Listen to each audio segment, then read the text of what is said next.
Okay, welcome to this first of our ATSE seminars for the year following our commencement dinner.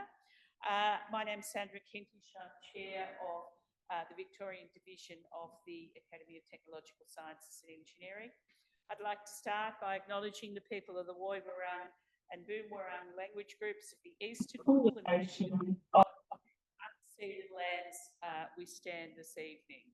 I acknowledge their ancestors and elders past and present, and acknowledge the traditional custodians of the lands and waters across Australia where we conduct our business. Our topic tonight is to look at photonics innovation, shaping the future of light-based technologies. And we have two outstanding speakers who are going to present tonight, and then we will follow that with a bit of a discussion, so feel free to get your questions ready. I'll introduce both our speakers before we begin. So our first speaker will be Professor Arnan, who is a distinguished professor in the School of Engineering at RMIT University. He is director of the RMIT Micro Nano Research Facility and is director of the recently announced ARC Centre of Excellence for Optical Microcombs for Breakthrough Science. He's a senior member of the IEEE, the SPIE, and a fellow of Optica, a highly multidisciplinary researcher working in microchip technologies combining light, sound, fluids, and electronics with applications spanning radar systems for defence, high-speed fibre optic communications, and point-of-care diagnostic systems for biomedicine. He's got more here, but I'll allow him to present the rest himself. Our second speaker will be distinguished Professor Baohua, who is a fellow of the Academy and the director of the Centre for Materials and Nanomanufacturing at RMIT University. She's an ARC Future Fellow, Fellow of Optica, and Fellow of the Institute of Materials, Minerals and Mining. She's recognised globally as a photonics technology leader and innovator, a passionate advocate for translating technologies to enable a more sustainable life. And again, there's more here, but I'll let her outline more of that. So I'm going to pass over to Arnan, who'll give the first presentation. Thank you. Thank you very much. Hopefully you can all hear me. And I know there's a couple of people joining online who are speaking. Hopefully you can all hear me as well. So I'm Arnan Mitchell. I'm a distinguished professor in the School of Engineering. I'm an engineer and I'm not ashamed to say so, although I must admit that I have done a lot of my research training, and a lot of my research career has really been spent amongst physicists. You know, you'll get a flavour through my talk about the sort of applications orientation here, and I think that fits quite nicely with ATSE. I'd like to thank Baohua for inviting me to give this presentation, and I look forward to finding out more and getting more involved with ATSE as the opportunities arise. So I thought I'd start today, you know, those of you who are physically here know that RMIT is right in the middle of the CBD, and this is a talk that I give to international venues. So, you know, we have Melbourne Central right here, and my office is very, very close by in Building 14. But what you might not know is that we actually have a world-class microfabrication facility. I can just about see it through that window over there. So this is a photograph from a few years ago, but that facility is just over there, and I'm the director of that facility. And it's very fortunate to have received about $60 million worth of investment in that capability, and it allows us to research and actually prototype with industry microchips.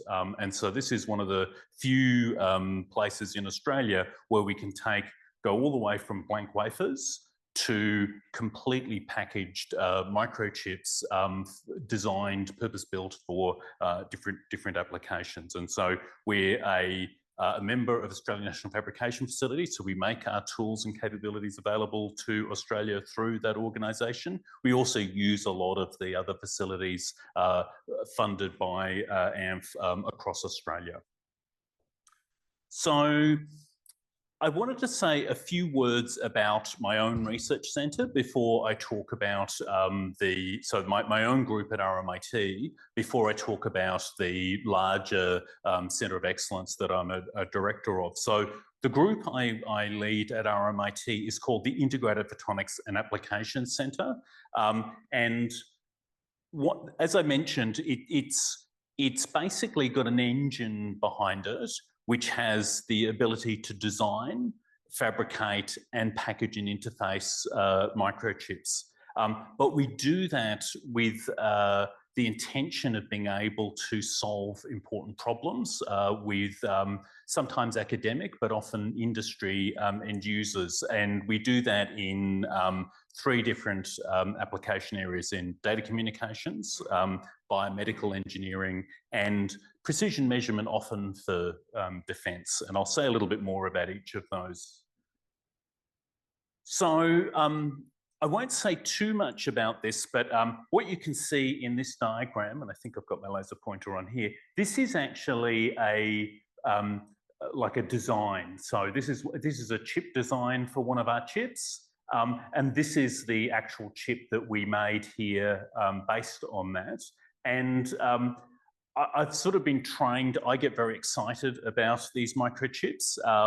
And this one looks quite beautiful, but a lot of them just look like grey squares. And the circuitry on them is smaller than a micron. That's smaller than, about 100 times smaller than a hair, and just barely visible. So you can't really see the circuitry on them, and it controls laser light. But the laser light is at telecommunications wavelengths, the sort of wavelengths that the NBN runs on, and you can't see that light either. So it's very hard to get people who aren't also already excited by microchips, these photonic chips, excited by them, because it's just a grey square that isn't really all that interesting.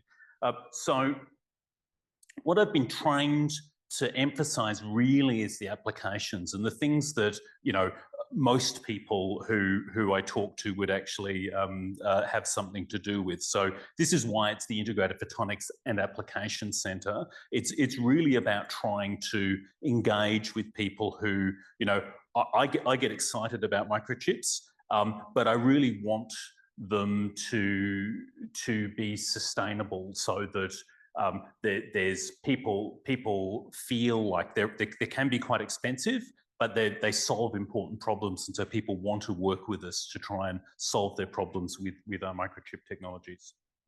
So I'll talk about the three application areas that we focus on, and the first is biomedical applications. And so we work on integrated circuits. The integrated circuits I just showed you before work on laser light. There was a little bit of electronics in there, but we can also make integrated circuits that operate on fluids. And so this is one of the areas that we work on. You can see here, this is one of those photonic chips. If you zoom in on this little piece here, you can sort of see that this is a coil. And so the laser light comes in here, it's split in half. One half goes around this coil, the other half is a reference. And what we do with this coil is we stick antibodies onto the coil. So you can stick DNA or antibodies to a protein that you're interested in, or other complex chemicals. And what happens then is, if you flow a fluid that you're trying to analyze over the surface, the chemical that you're looking at will bond to the antibodies and make the surface a little bit denser.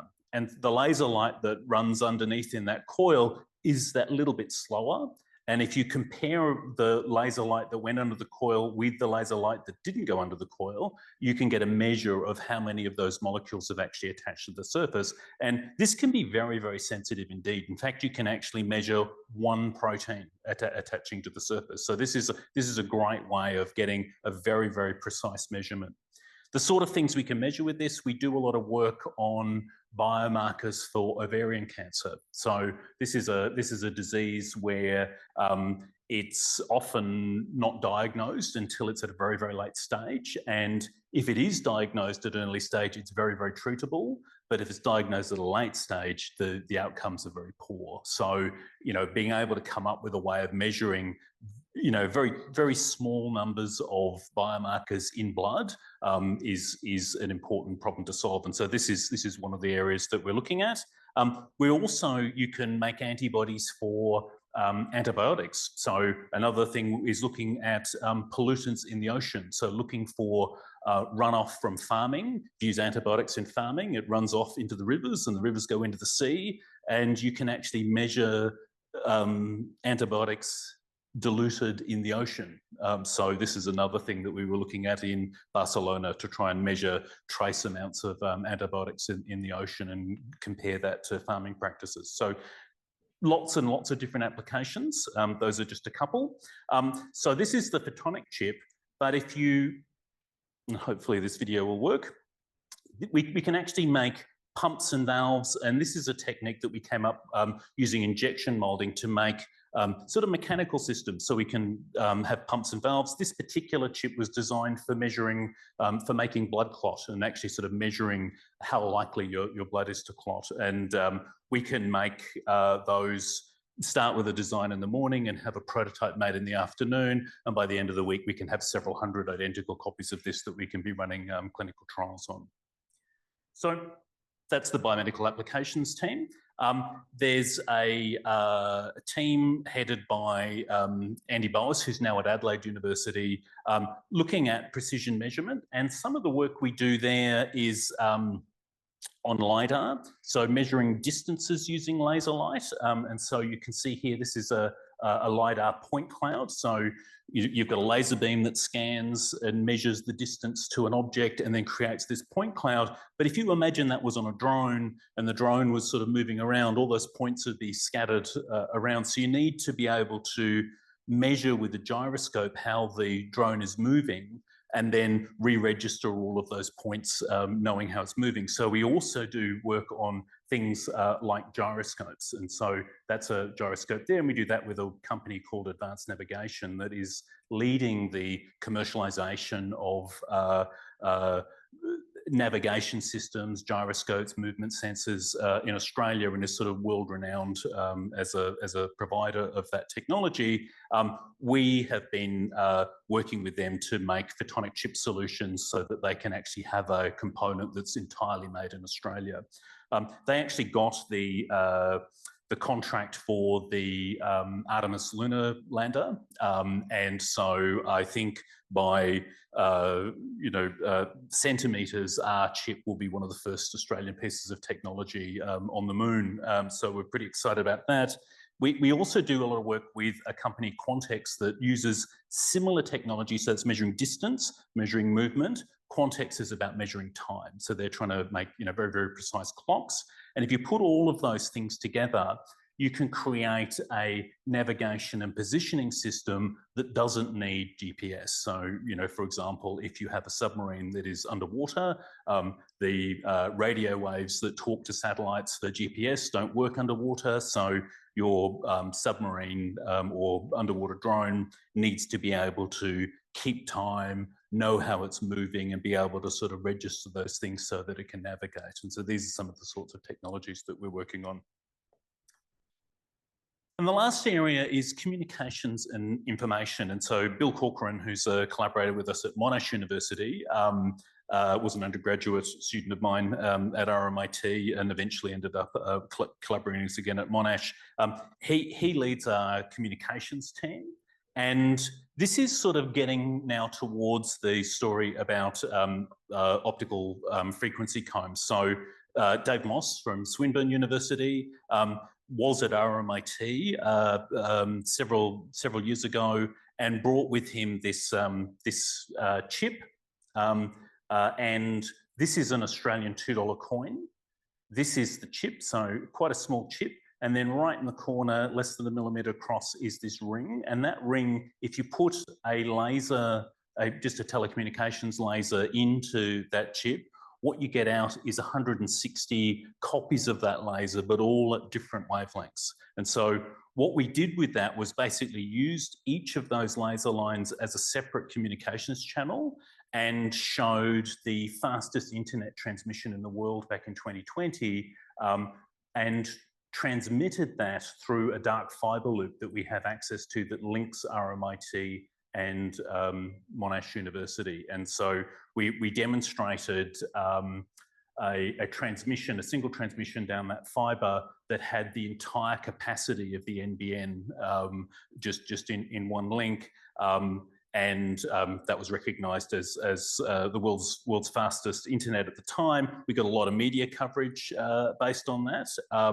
But it also made us think about the opportunities here. And so the year later, we worked, and this was in our lab just over here, we worked on not just transmitting information, but actually using this system for interpreting information, and actually built a neural network out of it and made the world's fastest pattern recognition system. So this system was able to recognize 10 different characters, but was able to do 11 trillion character recognitions a second, all in just using laser light.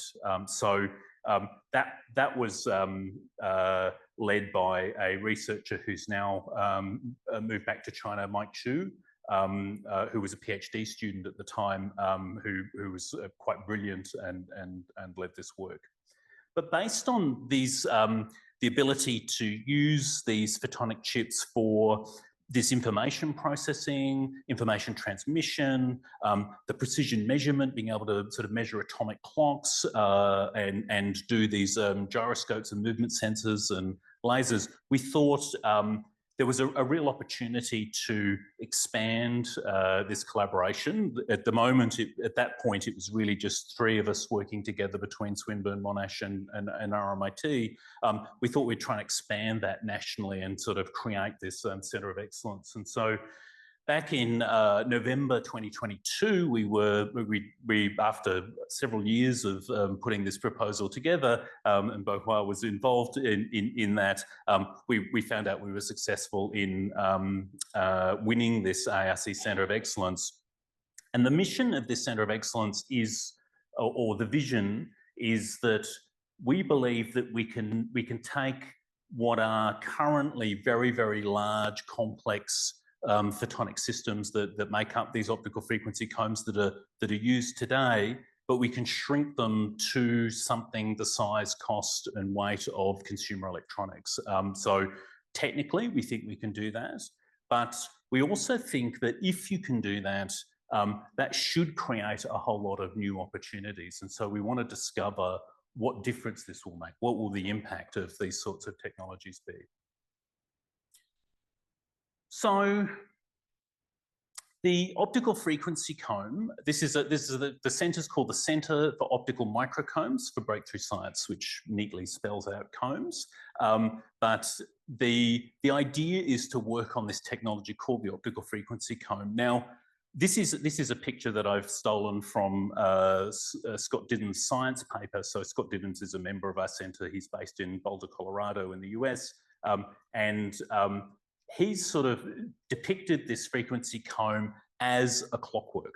So the idea is that most of the measurements you do, the precision measurements that you do, you use laser light, and the faster the oscillations are, and laser light is oscillating very, very quickly indeed.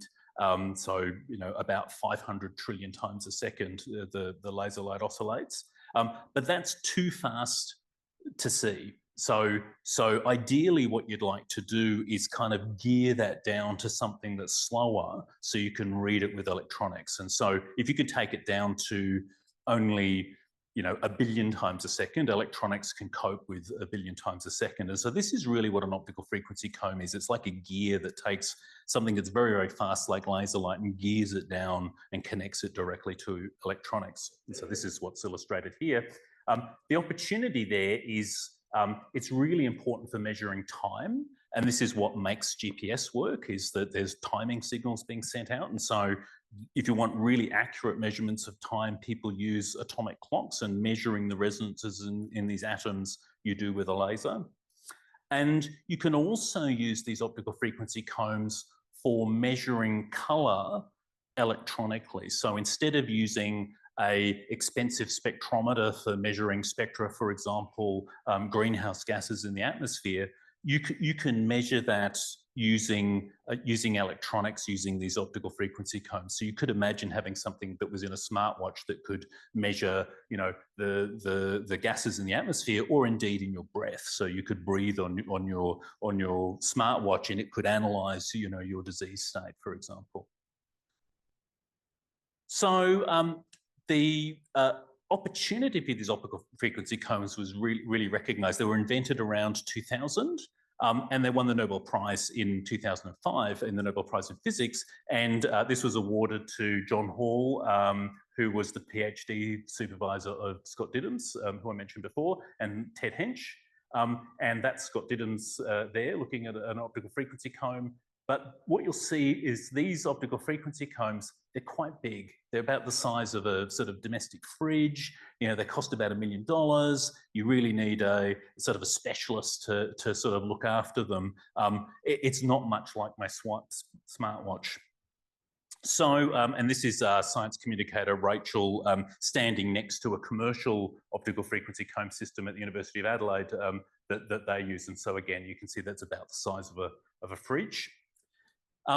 What Dave Moss, who brought this chip to us, showed is that you can achieve something similar to an optical frequency comb on a small millimeter-sized corner of one of these microchips, and that microchip was actually made in a commercial manufacturing plant. So it can be made at sensor chip. So that's a bit more like what you might find in your smartwatch. So this is our vision: is that, okay, could we make something that has the power of one of those optical frequency combs and all of those applications in greenhouse gas emission, measuring our health from our breath, and running optical atomic clocks, but could we make it with something that you could stamp out in the millions and potentially we could all have in our iPhones?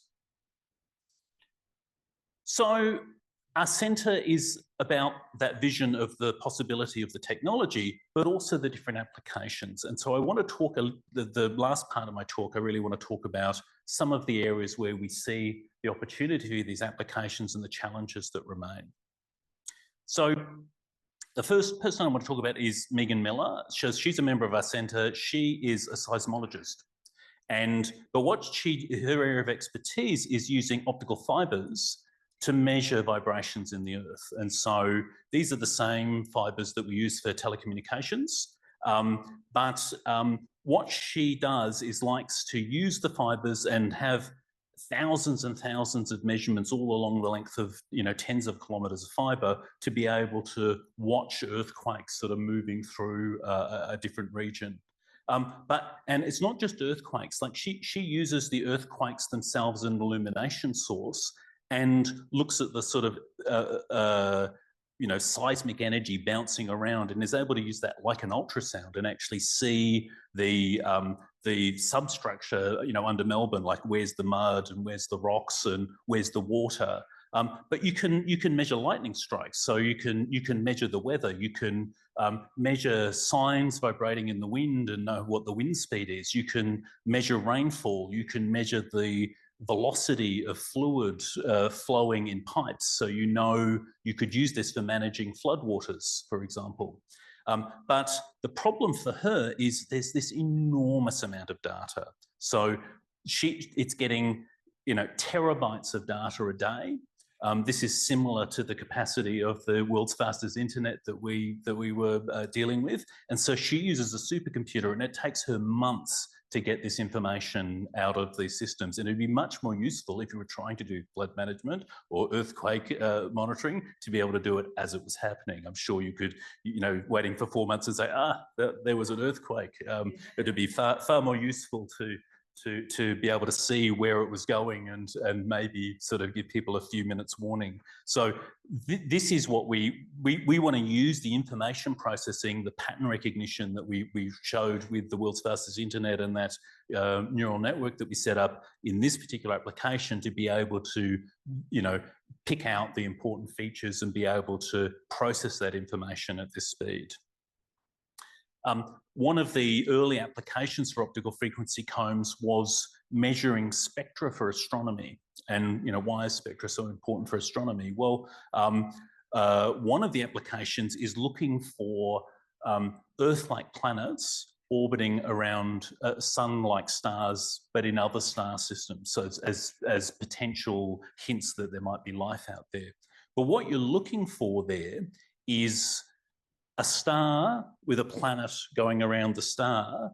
Actually, the star is ever so slightly going around the planet. So they sort of mutually orbit their center of mass. Now, the star's got a lot more mass than the planet. So it's pretty close to the center of the star. But what happens is the star is ever so subtly moving backwards and forwards. And that creates Doppler shifts. So the color of the star actually changes as it moves backwards and forwards, ever so slightly. So if you can measure that color shift, you can know that there's a planet orbiting around that and what size it is. So that's doable, and it in fact is being done. There's one of our partners is the Keck telescope in Hawaii, and they have a telescope called the Planet Finder that's designed for doing this. But the issue is you need to have very, very precise ability to measure color. Frequency comb is good for that.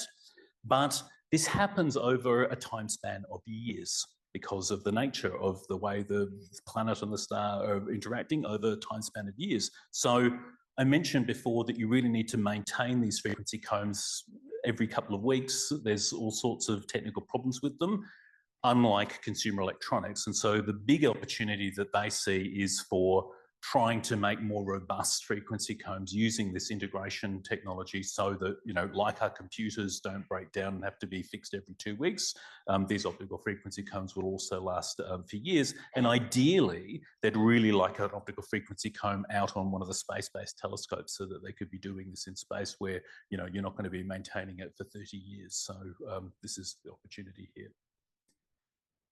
Now, the last example, Kishan Dalakia, does a lot of work on novel microscopy modalities. So he's interested in studying living organisms, but he's interested in looking at them as 3D objects, and as they move into, so in 4D, so time as well, but also wants to see the chemical composition and their mechanical properties as well. And you can read all of that with laser light. And so he's interested in getting this huge amount of data again from this microscopy systems, but he's also, water absorbs the sort of laser light we use for telecommunications. And so he needs all of these optical frequency comb technologies at visible wavelengths where water doesn't absorb much. So we need to take all this technology that we've already got at the moment for data communications and translate it to the wavelengths that are useful for microscopy. So this is what Kishan's interested in. So there's 19 of us actually now, and I think Alison Keeley was going to join. So she's the person missing. So Alison, we will add you to this slide shortly. And we have about 18 partners around the world, both industry and academic at all the world's leading organisations. We have a select few Australian industries. We have Australian Advanced Navigation working on navigation systems, Baohua working on LiDAR, for, imaging with lasers for self-driving cars, Terra 15 measuring sort of vibrations using fibre and trying to sort of map for smart cities. And Mog Labs, based in Melbourne, Melbourne University, actually make a lot of the laser systems that are currently sold globally for the optical frequency comb community, which is surprising that a lot of the big, like Menlo Systems, for example, is the company set up by Ted Hench, the Nobel Prize winner, to commercialise these optical frequency combs. Their systems use MogLab lasers made in Melbourne. So, there's this sort of opportunity to raise the profile of this Melbourne sort of manufactured technology. So that's my last slide, and I've probably gone radically over time. Apologies, Baohua. But if you're interested in getting involved, that QR code will take you to our website. Thank you.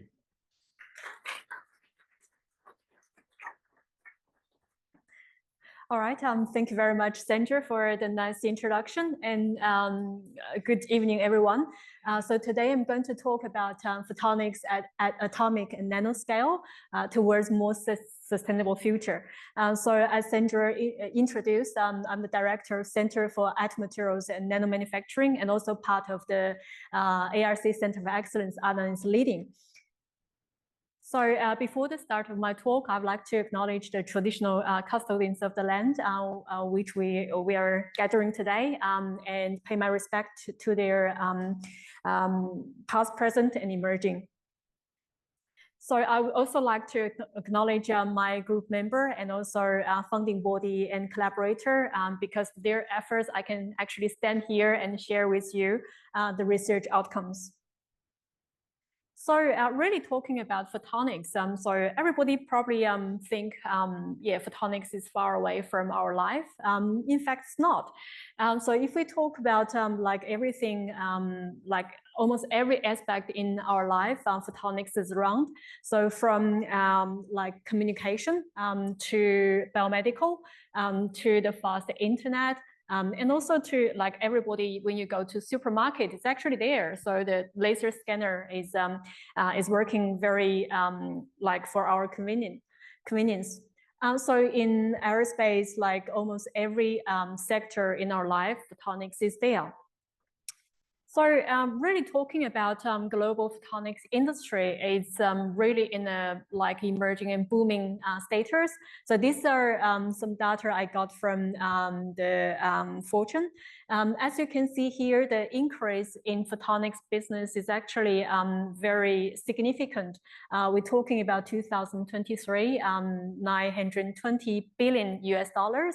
And then this is increasing very dramatically. And then by 2032 is going to be 1,642 billion. So talking about different sectors is almost like display, energy, so you name it. So basically like almost every sector in our life is linked to photonics. And then talking about Australia, so we're actually in a very good position in terms of photonics technology. In the past 30 years or so, we've been investing very heavily in photonics initiatives. So here I just list a few. This is not like exhaustive list. So we're talking about in the early stage, the photonics CRC, which focused on the photonic industry. At that time, we had a photonics boom. And then later on, there were a number of ARC Center of Excellence. We talk about so like quantum, and then talk about integrated photonics, biophotonics, and now we have the combs, which is also focusing on the photonics lasers. So really like different initiatives, they are like the driving force for scientific breakthroughs. And then as a result of all this investment, the photonics industry in Australia is actually coming into a very good shape. So here I also listed a few like leading ones. For example, Finisar is one of the leading photonics industry in Australia and also worldwide. Now they are, I think it's been acquired by another company. And then we also have a number of like LiDAR, quantum photonics. Actually, quantum photonics, I only list one here, but it's really emerging. So like defense and also photonics manufacturing. So really the photonics industry in Australia is coming into a very good shape. So talking about photonics, so you probably appreciate that nowadays we are experiencing a trend of try to miniaturize of everything. So this is like one of some example. Like mobile phones start with like a break. You can probably like protect yourself, right? So now we have this mobile phone in our pocket. And this is representative of all the optoelectronic devices. We are coming to smaller and smaller and try to make that miniaturized. And the reason we want to do this is because when you have smaller device, you have faster speed, you have lots of advantages. You have energy efficiency, and also talking about the footprint, you reduce the footprint. And then this was the ARC Center of Excellence kudos. At the time, we were trying to develop the miniaturized photonic chip to replace the large size. So it's kind of similar concept as Arnan just showed. So really talking about this miniaturization, this is not coming in a very fast fashion, because we need the technology to develop. So if you think about the nanotechnology development in the past, like 10, 15 years, actually there is a very fast, rapid advancement in this area. So we talk about with the imaging technology, we are able to actually see the DNA. We are able to see the individual atoms. So that's the naturally available material to us. And then, the Nobel Prize laureate Richard Freeman mentioned, that there is plenty of room at the bottom. So we look into the sky, we look into ourselves, but actually into the atomic scale, there are lots of things to explore. So these are the naturally available world. And then in the meantime, the fabrication technique is also advancing so rapidly. And now we're not only able to observe things, we are able to fabricate things that is not available in the world. So why we want to do this? Because that means we're able to come up with devices and solutions that is not available in the world. In particular, recently, the demonstration of arranging atoms into different patterns. So this is really like amazing fundamental breakthrough. So with this, as you can see that when you come up with these integrated devices, you need the material, you need the pattern. So the patterning capability is really important for us. Actually, photonics can do a lot of great job here. So if we talk about we want to fabricate a three-dimensional structure like Venus here. And then this is basically the laser is fabricating the structure. And then after the fabrication, what you've got is going to be something like this. Okay, so can you imagine what is this one here? This is actually a human hair. So on top of that, you are able to fabricate arbitrary three-dimensional structure. And then this structure is not only for fun, it's actually for functionality as well. So in the past 15 to 20 years, we've been focusing on to translate these laboratory skills into real nanomanufacturing space. So like in the early stage, you see that this micro boo, so this opera house, it's all tiny, it's all on like human hair, this kind of scale. But now we are able to mimic the nature. So for example, the right-hand side, you see the structure there is actually butterfly wing. So if you zoom in, you see the structure mimic the 3D network of butterfly wing. It's not only like colorful, but also generate lots of functionality. So this can be used for a communication device. When you see color, that means different signals, they are separated. And then these different channels, they are multiplexed, demultiplexed.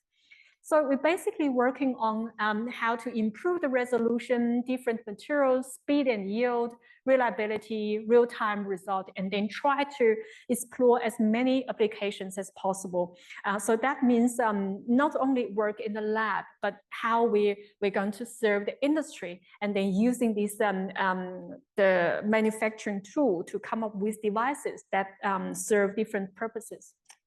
So really at our center, we focus on this photonic research in different aspects, including energy conversion and improving the efficiency, talking about flexible energy storage, integrated optoelectronic devices, communication devices, intelligent sensing, and efficient particle separation. These are all enabled by this laser nano manufacturing or photonics manufacturing.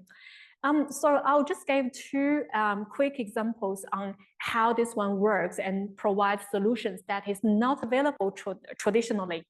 So when we talk about this cooling, for example, everyone knows that we all, most of us use air conditioner or a fan.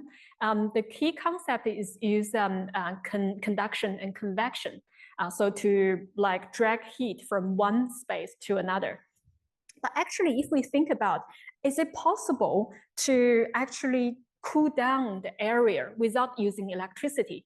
Because when you use air conditioner, you can think of the blackouts normally happens in the summertime because everybody is using it. So too large energy consumption.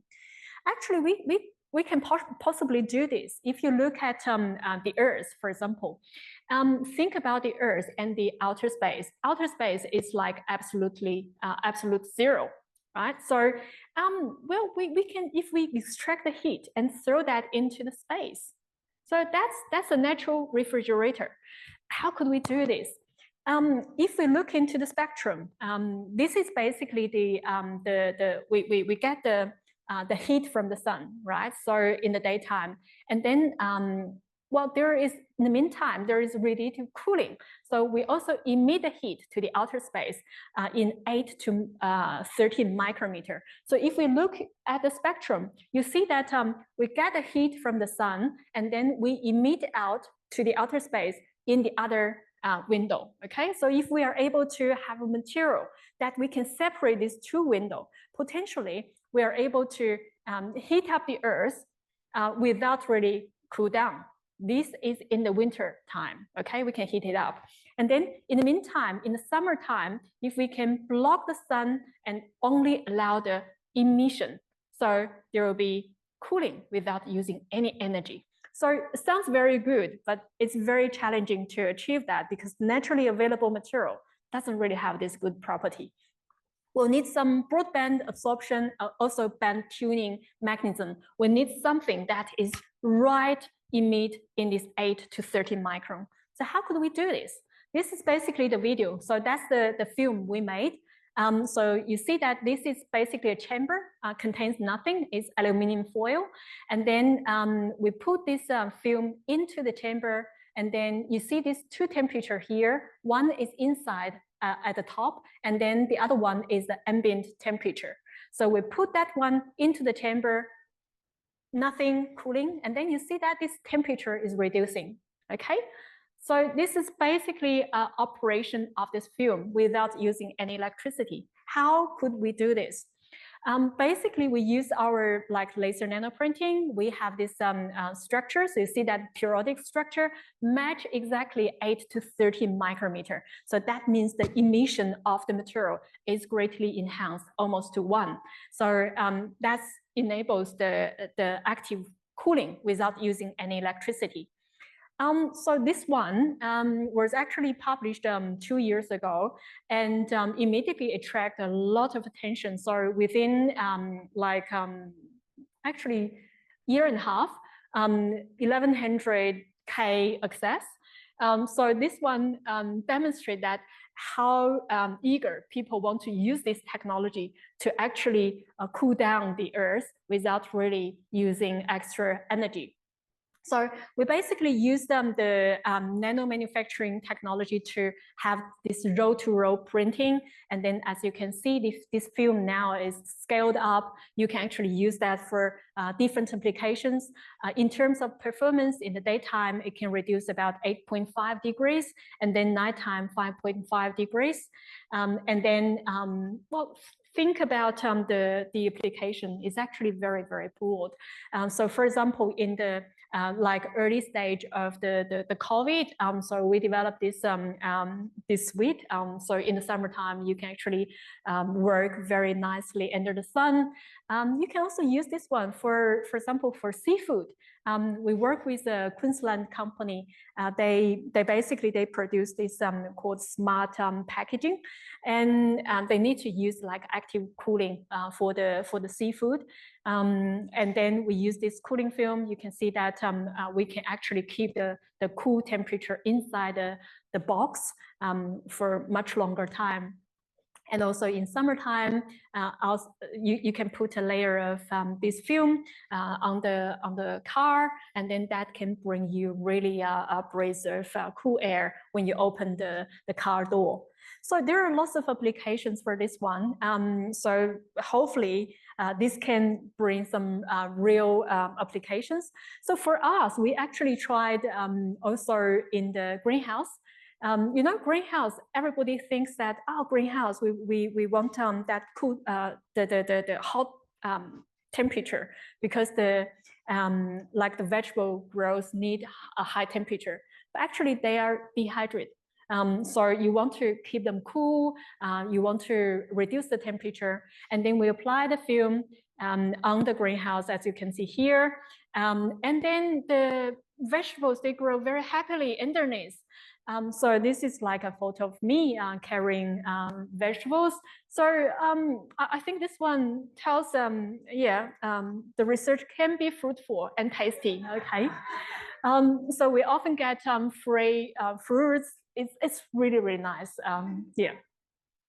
So we also tested one or measured the energy consumption. As you can see here, by using this film, you can reduce the energy consumption by 20%, water usage by 20%. And then in the meantime, so the yield of the vegetable doesn't really change too much. And we now trial this one in Victoria, in New South Wales, and try to integrate the film and then reduce the energy usage. So try to develop something that is really energy efficient. So think about everybody, when they talk about greenhouse, they probably use like solar panels. And outside, they think this, wow, this is really like renewable energy enabled greenhouse. But actually, you think about, they use a lot of land because they want to generate the electricity to supply the greenhouse.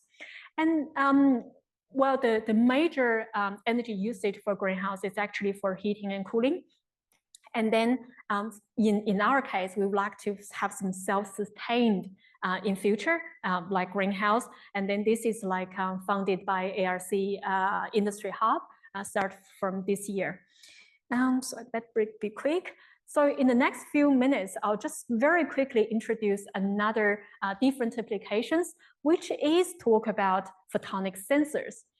So you know, these days we are in a digital world. However, when we transform from the real world to the digital world, we need to capture all the data.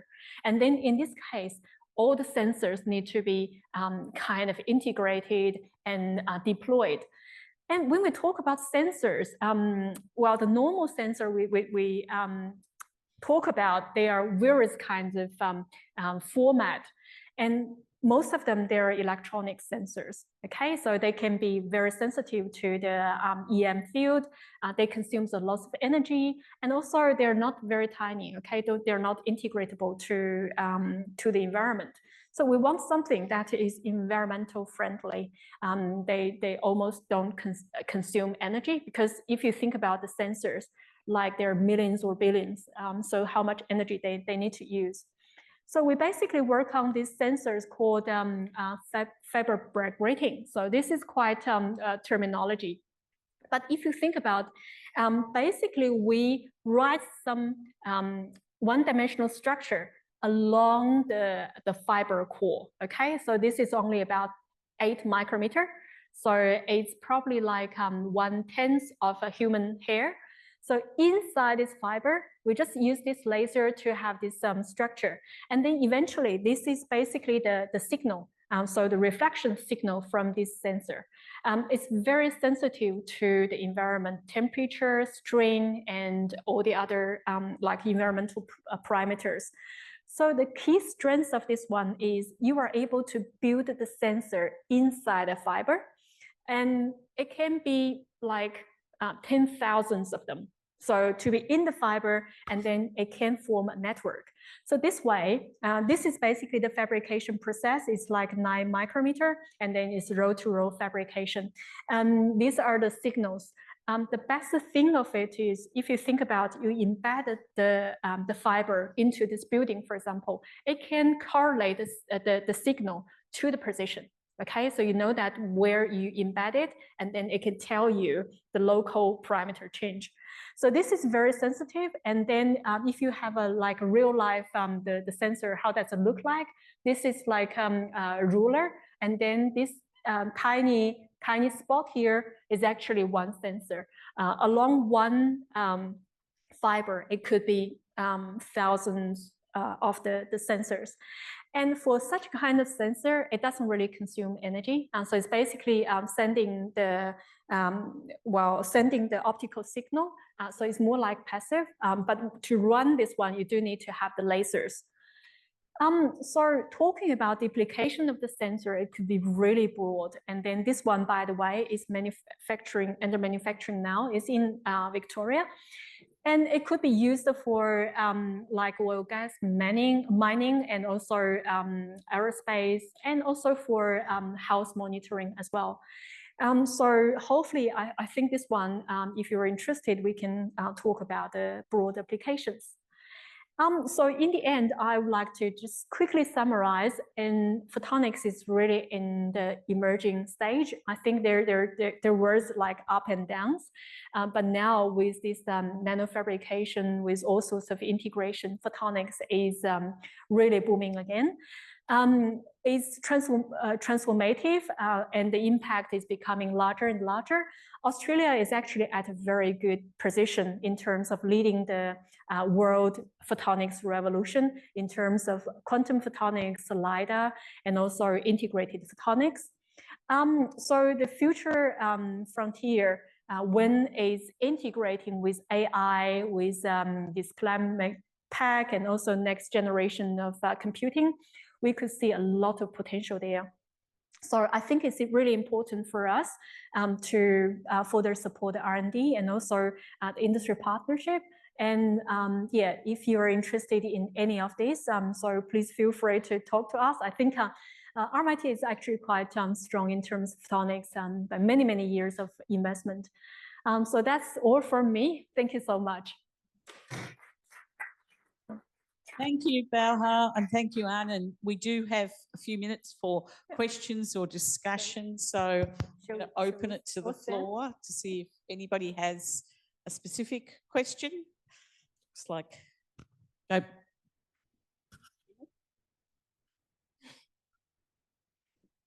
I've got lots of questions. I'll start with an easy one for Arnan, I think. And then maybe a difficult one for me, but maybe not for you. When you're working on the gyro work that you described and replacing some of the microchips in that, was that because of export controls that you needed to try and build an Australian base? I think the short answer is yes. So I think the particular application that Advanced Navigation wanted to use it for, it was important to the customer, which I think was Australian Defence, that there was an option to be able to make it in Australia. If the supply chains broke down, you would have to be able to sort of make them. And I guess, you know, there was an event called Chipageddon. I don't know whether you were aware of this. So this is where, you know, microchips during COVID, you know, it wasn't possible to get microchips anymore. And, you know, people discovered the surprising array of things that microchips enable, like cars and, you know, fridges and, you know, washing machines and things like that, you know, suddenly people couldn't make anymore because, you know, people were hanging on to their microchips. Yeah, having a local supply is obviously a good thing. The second question, you described in the biosensing area, that coil where the laser runs through the coil and you've got a reference and so forth. I didn't quite understand though how do you actually detect the molecules in the biomarkers? They're not running through the coil. That's too small. It must be running over the coil in some way. Tell me more about that. So the chip is essentially in a fluidic channel or exposed to the fluid that you're trying to measure the chemicals in. And what happens is the chemical, you have antibodies, or, I mean, you know, it can be strands of DNA, but antibodies is more common, and they're basically complementary. So the antibodies sort of look like the opposite of the chemical you're trying to measure. And so that the particular chemical will stick to the antibody, and won't stick to anything else. And this is like, your COVID rat test, essentially it's got antibodies on it for COVID, and okay, the antibodies will stick to that, and bring some silver with it that you can see as a color as the bar. But what we do is stick them down onto our chip. So when the thing you're trying to measure, floats past, it sticks on and just makes the surface that little bit kind of denser. So the laser light that's interacting with it from underneath is that little bit slower. Okay, yeah, I think I got it. Yeah. Got one other quick one, if I may. Baohua, the greenhouse example that you showed, that was very evocative. It was a great example to think through. The material that you're making, have you got how costly is it to make? Are we at the front end of a situation here that it would become potentially commercialized in a larger scale going forward? What's your comments on that? Yeah, thank you very much for the question. I think you spot on the the most critical one. I think at this stage we're trying to reduce the cost by having this scaling up technology like roll-to-roll that can dramatically reduce the cost. So previously it was based on the nanofabrication technology. So when we talk about fabrication in clean room, that's probably high cost. Now we have this roll-to-roll that can reduce the cost dramatically by having the mold. So the mold is a little bit high in cost, but when you have this roll-to-roll production, that's a lower cost. So at this stage, we are at the pilot production stage. So the cost is still a little bit high. It's also difficult to exactly pin down the cost when the yield is not going up.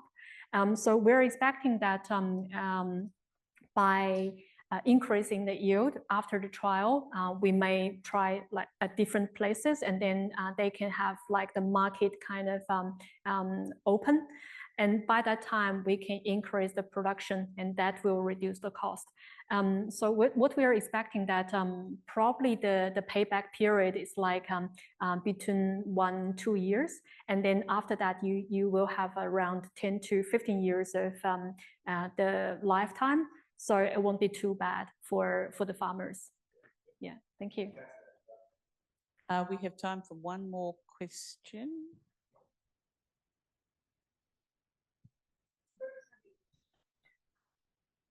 Thanks. It's a very trivial question. In fact, builds on Michael's question to do with the chips and my question was, what is it actually? Is it actually measuring the presence, the quantity, or the qualities in the biomarker? Is it just saying that they're there, or telling you more about them? So it's quantitative. So you can tell the difference between one protein on the surface or two proteins on the surface. You can actually sort of watch them arrive. So it sort of tells you how many were in the environment. So it's actually quite quantitative. The quality, what am I measuring? That essentially is based on the antibody that you use. So if you wanted to only measure this thing and not that thing, you've got to sort of engineer the antibody chemical to only grab the thing that you're interested in and not grab anything else. But you can sort of evolve those actually. Like people often, actually make them by creating antibodies in, like rabbits, for example. They will, inject them with the thing they're trying to measure, and they'll, you create an immune response to it, and harvest the antibodies and use that for things. This is one of the ways that antibodies are made. But people are sort of synthesizing them as well. So having antibody lines that respond to particular things, it's not my area. I'm not a biochemist, but this is something that people guard, preciously about their antibodies. Yeah. Thank you. I've got to say, it's fascinating listening to you. I mean, I started out as a physicist, became an astronomer, then became a meteorologist, and got into measurement and sensing, and so I can see so many different applications, yep. Right through my career. But it's so exciting to see where it can go in the future. So thank you both. Yep, thank you. I think we had better close up there, but thank you both very much for really entertaining and enjoyable presentations. So thank you, Baohua. Thank you, Arnan. We'll give them a round of applause. And just to preface, our next event will be on May 6th in a month's time, and we'll have a focus on manufacturing, and we're aiming to have that again here at RMIT. So we'll catch up with you then. Thank you.